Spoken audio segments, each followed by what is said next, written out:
Ya, Pak Rahmat, ini saya mau membicarakan tentang proses coaching yang Bapak akan laksanakan ya Pak? Siap. Iya. Nanti akan proses sama siapa Pak coachingnya?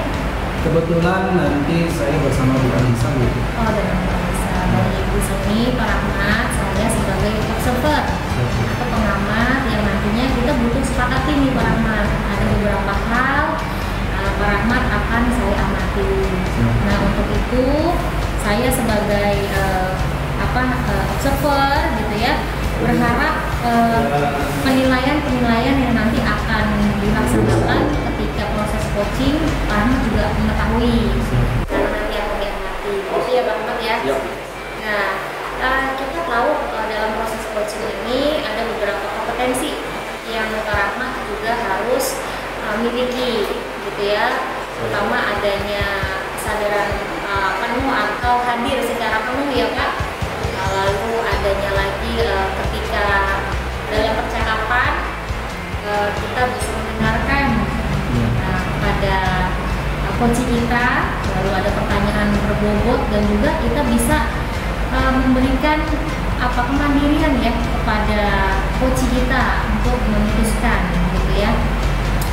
Dan dalam hal ini ada beberapa yang memang nanti akan menjadi rubrik penilaian saya karena ya nanti kompetensi tadi, lalu Bapak juga saya berharap bisa melihat alur coaching melalui alur tirta ya Pak.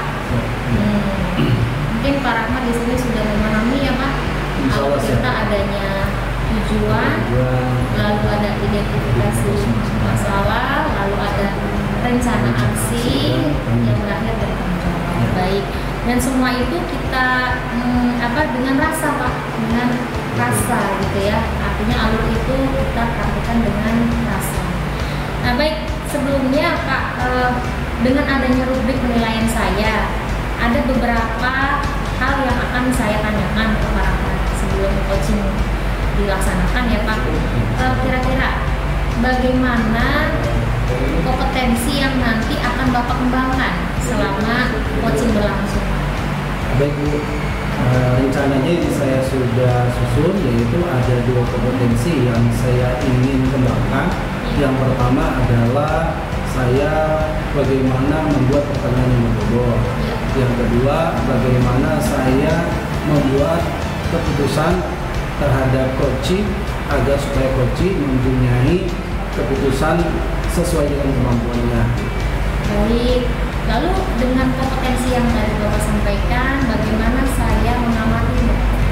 Ya sebenarnya sih yang pertama saya juga akan melakukan percakapan melalui alur tirta gitu ya, dimana secara runtut saya berusaha untuk melakukan itu, menggali informasi apa yang saya dapat dari coaching, sehingga informasi-informasi itu saya dapatkan, saya bisa pergunakan untuk melihat sejauh mana saya memberikan pertanyaan berbobot itu. Terus juga dari pertanyaan berbobot itu saya dapat memberdayakan coaching untuk mencari solusi-solusi yang dihadapi. Oke, jadi bagian itu ya yang nanti Bapak akan kembangkan dan nanti saya akan amati selaku observer atau pengamat. Betul. Ya Pak. Baik, perihal indikator ketercapaian nih Pak Rahmat ya. Kira-kira tolak ukur bagaimana yang ingin Bapak tuju selama proses coaching? Ya, yang pertama sih otomatis ketika memang yang perlu diamati bagaimana proses tirta itu berjalan dengan lancar, dan juga dari proses tirta itu saya dapat mengembangkan apa yang menjadi potensi dari coachingnya, baik melalui pertanyaan berbobot saya, sehingga si coaching itu bisa menemukan solusi yang terbaik buat ini. Iya betul. Ya semoga dari kompetensi Bapak ya, indikator yang poin-poin tadi Bapak sampaikan bisa tercapai ya Pak dengan adanya rubrik yang tadi sudah saya sampaikan. Semoga kerjasama ini berjalannya coaching bisa lancar begitu ya. Selanjutnya itu saja Bapak yang akan saya amati nanti ya. kita akan lanjutkan dalam proses coaching nanti. Dan ini adalah beberapa poin-poin ya rubrik penilaian yang tadi sudah saya sampaikan. Mungkin itu, Bapak terima kasih. Saat ini mungkin sudah jelas ya Pak Ahmad? Jelas. Ya, terima kasih ya Pak atas waktunya. Kita akan memulai coaching ya Pak. Assalamualaikum Pak Rahmat. Waalaikumsalam. Terima kasih Bu Astri. Assalamualaikum Pak Rahmat. Waalaikumsalam Bu Nisa. Pak Rahmat gimana kabarnya nih? Alhamdulillah baik. Ibu bagaimana kabarnya? Alhamdulillah baik Pak. Pak Rahmat, saya ada yang mau diceritakan nih Pak Rahmat mengenai ilmu saya. Baik Bu. Kira-kira hal apa yang menjadi input Ibu? Jadi begini Pak, saya itu merasa kurang percaya diri ketika melakukan presentasi Pak. Ketika melakukan presentasi merasa ini. Nah, kira-kira sejauh ini apa sih yang sudah Ibu miliki dalam untuk melakukan presentasi? Yang sudah saya miliki, saya sebenarnya ingin meningkatkan kemampuan saya melakukan presentasi Pak. Nah, namun saya merasa masih kurang percaya diri gitu Pak. Baik Bu. Nah, dalam diskusi ini, percakapan ini, tujuan itu kan mau meningkatkan ya percakapan atau kemampuan presentasi. Nah, kira-kira nilai berapa nih di angka dari 1 sampai 10 itu ini kemampuan berapa? Kalau menurut saya sih, saya ada di angka 6 Pak. Karena Iya. kalau begitu presentasi seperti apa sih yang Ibu ini? Saya ingin merasa percaya diri, saya ingin lebih menampilkan yang terbaik untuk Pak dalam presentasi saya. Langkah-langkah apa kira-kira yang Ibu sudah lakukan dalam mempersiapkan presentasi? Sejauh ini sih saya paling berlatih di depan cermin Pak. Nah, kalau sudah berlatih di depan cermin, adakah usaha yang lain? Saya berlatih di depan cermin, mungkin saya menyiapkan bahan sebelum memulai presentasi. Saya menyiapkan bahan presentasi sebelumnya.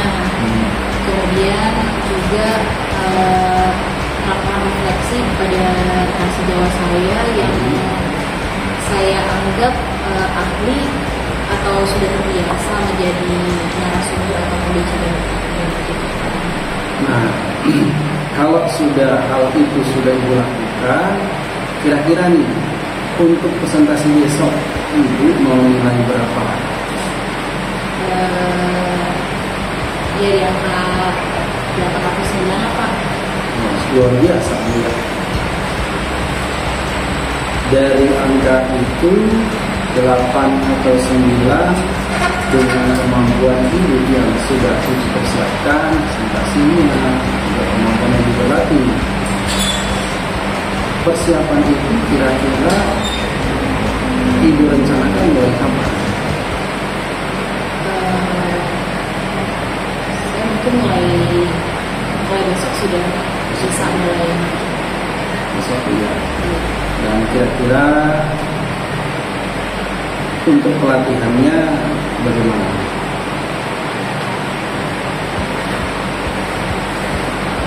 Tadi seperti yang saya sampaikan, mungkin saya akan mencoba berlatih dulu di depan cermin gitu Pak, supaya saya menjadi lulus ya, agar tidak takut dan tidak terbata-bata ketika berbicara. Kemudian juga menanyakan kepada yang sejawat apa kesalahan saya sehingga saya tidak mengulangi kesalahan. Selain hal tersebut yang Ibu sudah lakukan, apa sih hal yang Ibu sudah temukan pada percakapan hari ini? Jadi berdasarkan percakapan hari ini, saya menemukan solusi. Alhamdulillah tadi saya harus menyiapkan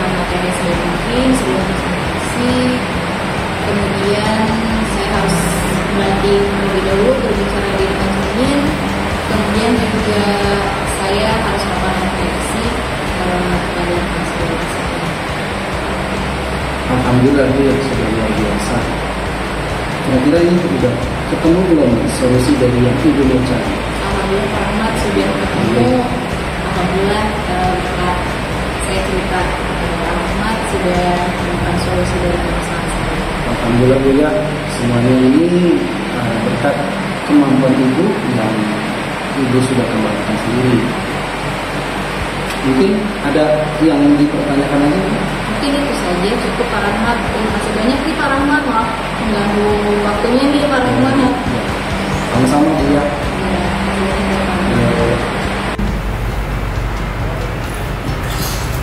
Baik Pak Rahmat, kita sudah melaksanakan coaching tadi ya. Betul Bu. Alhamdulillah sudah selesai. Jadi di sini saya akan memberikan tanggapan atas respon dan pengamatan yang saya tadi sudah lihat proses coaching Pak Rahmat. Ya. Jadi ada beberapa pertanyaan ya Pak Rahmat berdasarkan apa yang saya amati tadi. Yang pertama Pak Rahmat, kira-kira dari ketercapaian pengembangan kompetensi Bapak ya yang tadi awal kita sudah cakap ya, kita sudah ngobrol. Bagaimana Pak untuk ketercapaiannya? Apakah sudah maksimal gitu ya pengembangan dirinya, kompetensi Bapak selama proses coaching? Silakan Pak Rahmat.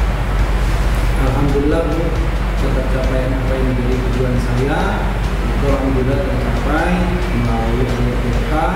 Saya berupaya menggali kemampuan yang ada potensi yang dapat menjadi coaching, sehingga coaching itu dapat menentukan solusi yang terbaik, dan saya juga berupaya memberdayakan dari kemampuannya. Iya, baik. Jadi Pak Rahmat merasa kalau kompetensi Bapak untuk menyelesaikan percakapan coaching sudah dilaksanakan ya Pak ya.